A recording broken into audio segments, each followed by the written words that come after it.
Bonjour, bienvenue dans cette vidéo qui est le corrigé du devoir de synthèse numéro 2 et qui a essentiellement pour but donc de vous aider à préparer le devoir de rattrapage donc sur ce DS numéro 2. Alors ce devoir était constitué de 5 exercices. Un premier exercice donc, qui portait uniquement sur des calculs avec des nombres relatifs, calcul avec des fractions et puis écriture scientifique de nombres. Comme on en a reparlé en classe et puis qu'on a fait beaucoup d'exercices similaires et dans la leçon et en calcul rapide, je ne reviens pas sur cet exercice. Un deuxième exercice qui portait sur les écritures scientifiques de petits nombres, donc très ressemblant à un des exercices qu'on avait pu faire déjà en classe. Le troisième et le quatrième exercice donc portaient sur les pourcentages. Le troisième exercice donc c'était un calcul direct de pourcentage. Et le quatrième exercice, à partir d'un graphique, on vous demandait d'aller prélever des informations et c'était à vous de calculer un pourcentage d'augmentation.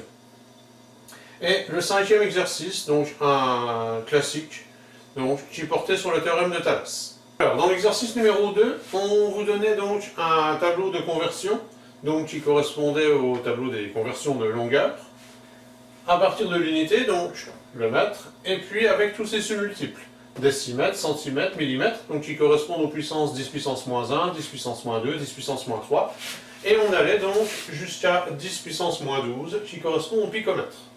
Et première question, on demandait donc d'indiquer le préfixe qui correspondait à 10 puissance moins 6 et celui qui correspondait à 10 puissance moins 9. Donc là, c'était une question de cours. Donc, 10 puissance moins 6, ça correspond au préfixe micro. C'était donc ici les micromètres. Et 10 puissance moins 9, ça correspond au préfixe nano. Donc, dans le tableau, il s'agissait donc des nanomètres. On donnait ensuite les dimensions de 3 virus qui circulent cet hiver, donc le virus de la grippe, le virus du Covid et le virus de la bronchiolite. Et on demandait donc de placer les dimensions qui étaient données dans le tableau, de les écrire sous forme scientifique, d'écrire les nombres sous forme scientifique en les exprimant en mètres, et puis de classer donc ces virus de celui qui avait la taille la plus petite à celui qui avait la taille la plus grande. Alors, les 3 virus en question, c'était la grippe, donc de diamètre 90 nanomètres, le virus du Covid de diamètre 0,12 micromètres, et le virus de la bronchiolite de diamètre 0,0002 mm. Donc il fallait placer ces dimensions-là dans le tableau et les écrire, donc exprimer en mètres, sous forme scientifique. Donc le virus de la grippe de diamètre 90 nanomètres, donc si on le place dans le tableau, 90 nanomètres, ça nous amène jusqu'à la colonne des nanomètres, et on place donc 90. Écrit sous forme scientifique, ce sera donc 9, et 9, ça se situe dans la colonne 10 puissance moins 8. Donc 9 fois 10 puissance moins 8 mètres.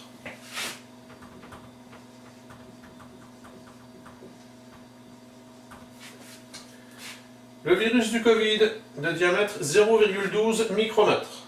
0,12 micromètres, ça veut donc dire que le chiffre 0 va être dans la colonne des micromètres. On place donc 0,12 micromètres, la virgule viendrait à la fin du micromètre, donc 0,12.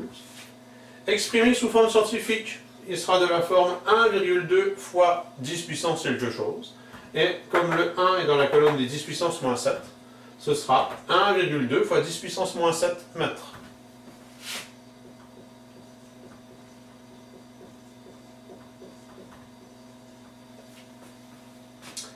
Dernier virus, donc le virus de la bronchiolite, 0,0002 mm.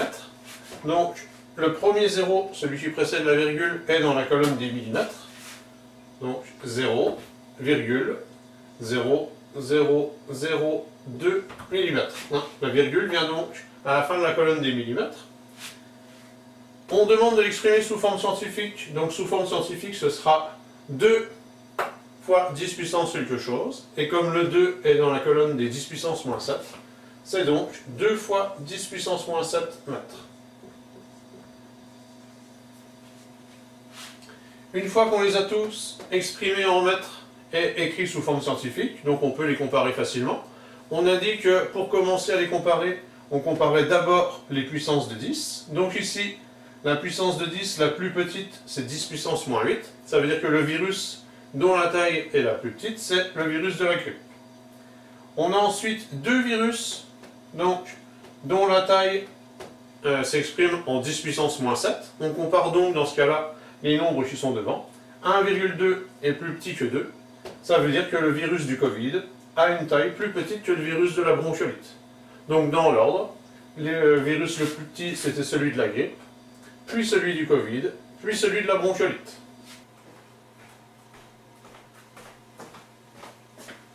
Alors dans le troisième exercice, donc, on demandait d'effectuer des calculs à partir de pourcentages. On s'intéressait donc à un manteau qui est en vente chez Nike au prix de 181 € en temps normal. Et puis, on disait donc que pendant les soldes, on bénéficiait d'une réduction de 40% sur le tarif normal. Et on demandait donc de vérifier que cet article, avec cette réduction, était en vente au prix de 108 €. Donc comme c'est un exercice qui porte sur les pourcentages, on peut s'aider d'un tableau de proportionnalité. Mais comme il s'agit ici d'appliquer directement un taux de pourcentage, on peut aussi s'en passer. Donc, pour calculer le montant de la réduction, on doit calculer 40% de 180 €. Calculer 40% de 180 €, ça revient à multiplier 180 par 40 et à diviser le résultat par 100. Et quand on effectue ce calcul, on trouve un résultat de 72. 40%, ça correspond à la réduction. Donc, ce qu'on a calculé ici, qui correspond donc au montant des 40%, ça correspond à la réduction. Donc la réduction, elle est de 72 €. Il ne faut surtout pas conclure que le prix de l'article est de 72 €. 72 €, c'est le montant de la réduction. Et donc le prix de l'article, ce sera 180 € moins 72 €. Et on retrouve bien donc les 108 € annoncés dans l'énoncé de l'exercice. Dans un deuxième temps, on disait que les membres du club Nike bénéficiaient, sur ce prix de 108 € d'une deuxième réduction de 25%. Et on demandait donc quel était le prix auquel ils pouvaient acheter l'article quand ils avaient bénéficié donc de cette deuxième réduction. Donc ici, on doit calculer 25% de 108 €. Donc on peut soit faire 108 fois 25 divisé par 100, soit calculer 25% d'un nombre, ça revient à diviser ce nombre par 4. Donc on peut faire 108 € divisé par 4. Dans ce cas-là, on trouve que la réduction elle est de 27 €. Et même chose que tout à l'heure, 27 € ça correspond bien à la réduction. Donc pour avoir le prix de vente de l'article, il faut faire 108 € moins 27 €. Et donc on trouvait un prix de vente, au final, après les deux réductions, de 81 €. Alors, dans l'exercice numéro 4, on donnait un graphique qui représentait donc l'évolution du SMIC, donc le salaire minimum brut, donc depuis janvier 2012 jusqu'à la dernière augmentation, là, en août 2022. Et pour les deux premières questions, donc, il s'agissait d'aller prélever des informations sur ce graphique. Donc, première question, on demandait, donc, d'après le graphique, quel était le montant du SMIC en janvier 2021. Donc, on allait rechercher sur le graphique l'information correspondant à janvier 2021.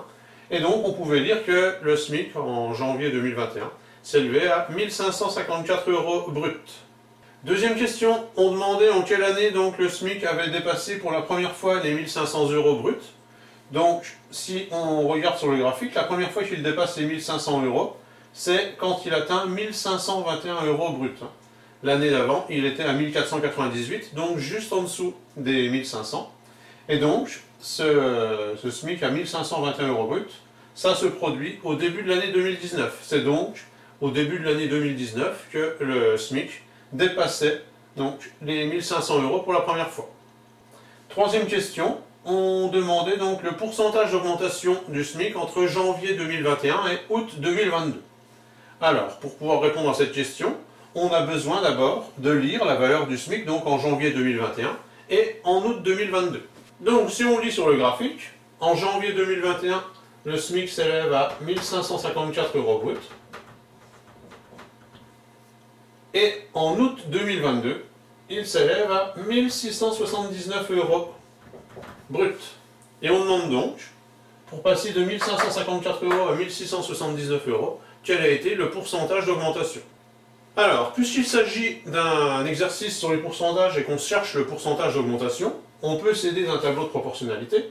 Les deux informations qu'on utilise et dont on dispose dans cet exercice, c'est la valeur du SMIC en euros, et puis donc le pourcentage auquel il correspond.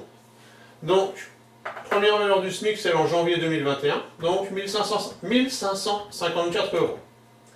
Et deuxième valeur, donc la valeur du SMIC en août 2022, 1679 euros. Comme on cherche un pourcentage d'augmentation, hein, le salaire augmente, enfin le SMIC augmente de janvier 2021 à août 2022. Donc l'augmentation, elle s'exprime par rapport au salaire de janvier 2021. Donc le SMIC en janvier 2021, c'est 1554 euros, vont représenter nos 100%. Et on va chercher donc, si 1554 euros correspond à 100% du SMIC de janvier 2021, à quel pourcentage correspond 1679 euros, toujours par rapport à ce SMIC de janvier 2021. Puisqu'il s'agit de proportionnalité, on peut utiliser les produits en croix. On va donc calculer 1679 fois 100 divisé par 1554. Et quand on fait ce calcul, donc, on trouve environ 108.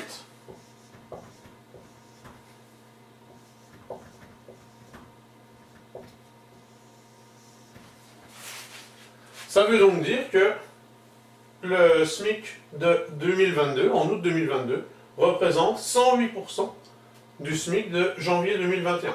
L'augmentation, elle a donc été de 108 moins 100, c'est-à-dire 8%. Alors, dernier exercice, on nous donnait cette figure et on demandait donc de calculer la longueur AD. Donc, cet exercice portait sur le théorème de Thalès. Comme on ne nous dit pas dans l'énoncé que EB et CD sont parallèles, il faut qu'on puisse le justifier. Donc ici, on a un codage qui va nous permettre donc de le justifier. La droite EB, compte tenu de ce codage, elle est perpendiculaire à la droite AC. La droite DC est elle aussi perpendiculaire à la droite AC. Comme EB et DC sont toutes les deux perpendiculaires à la même droite, on peut en conclure qu'elles sont parallèles. Puisque ces deux droites sont parallèles, on va pouvoir donc utiliser le théorème de Thalès dans le triangle ACD, et donc écrire les égalités correspondantes. Donc les rapports de Thalès s'écrivent sous la forme côté du petit triangle sur côté du grand triangle. Donc ici AB sur AC, AE sur AD, et EB sur CD. Une fois qu'on a écrit les rapports sous forme littérale, on remplace les longueurs qu'on connaît par les valeurs numériques. Donc AB mesure 5 cm, AC mesure 5 plus 6, c'est-à-dire 11 cm, AE mesure 7 cm, on ne connaît pas AD, on ne connaît pas EB et on ne connaît pas CD. Mais ce qu'on nous demandait de calculer, c'était AD. Donc en fait, on n'a pas besoin de la troisième fraction, du troisième rapport de Thalès. 5 sur 11 est égal à 7 sur AD, donc comme il s'agit d'une situation de proportionnalité, on peut utiliser les produits en croix. Donc pour calculer AD, on va donc faire 7 fois 11 divisé par 5. 7 fois 11, ça fait 77, et divisé par 5, 15,4. Ça veut donc dire que le segment AD mesurait 15,4 cm.